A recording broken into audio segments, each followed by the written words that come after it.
Hello and welcome to another edition of our journey to debt freedom. I am Sheila Wilkinson-Sanders, and as you can see, I'm in my favorite spot in the whole wide world, Florida, for some R&R. And I wanted to continue on our last discussion about getting back on track now that we're into the fourth quarter of 2015.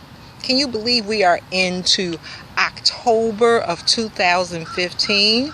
And yes, that means we are 3/4 of the way through our budget for the year. So I need everyone to pull out their plans. I need everyone to pull out their budgets and look and see if you are 3/4 of the way toward your goal for the year. Now, if you are, congratulations, that's fabulous.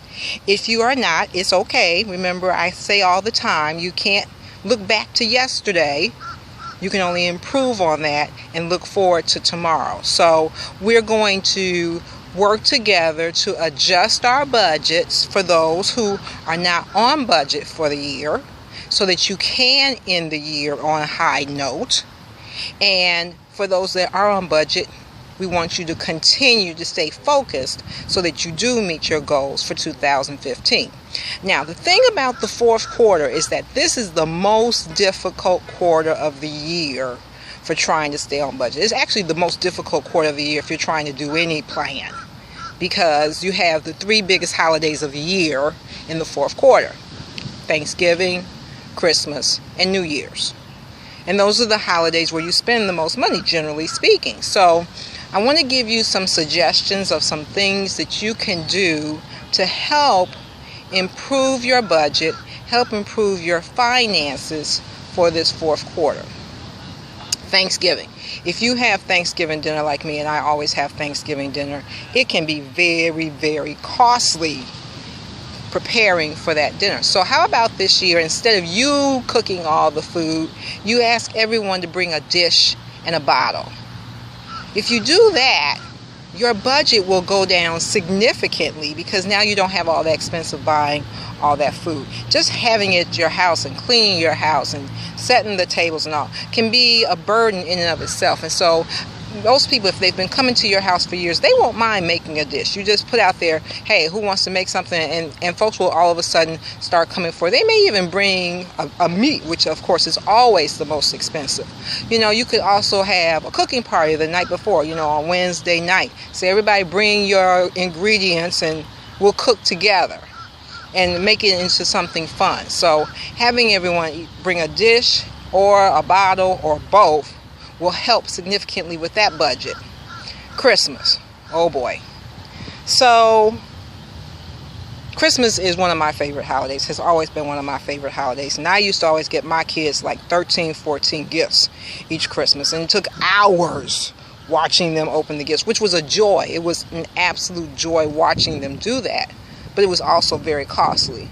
And so last year in 2014, I decided I wasn't celebrating Christmas. Not because of anything special, but just because I think I mentioned in an earlier video, I really do not like going shopping during the holiday season with all the people around. And I hadn't done my shopping ahead of time, so I announced that I wasn't going to celebrate Christmas. And my daughter freaked, you're not celebrating Christmas. So we decided to make our gifts, which turned out to be the best thing ever, because it was much more meaningful to people getting something that they knew was handmade by me, number one. It was great afterwards going to people's houses and seeing my gifts on display in their house, number two. It was also a great bonding experience for my younger daughter and I, because we decided to make the gifts together.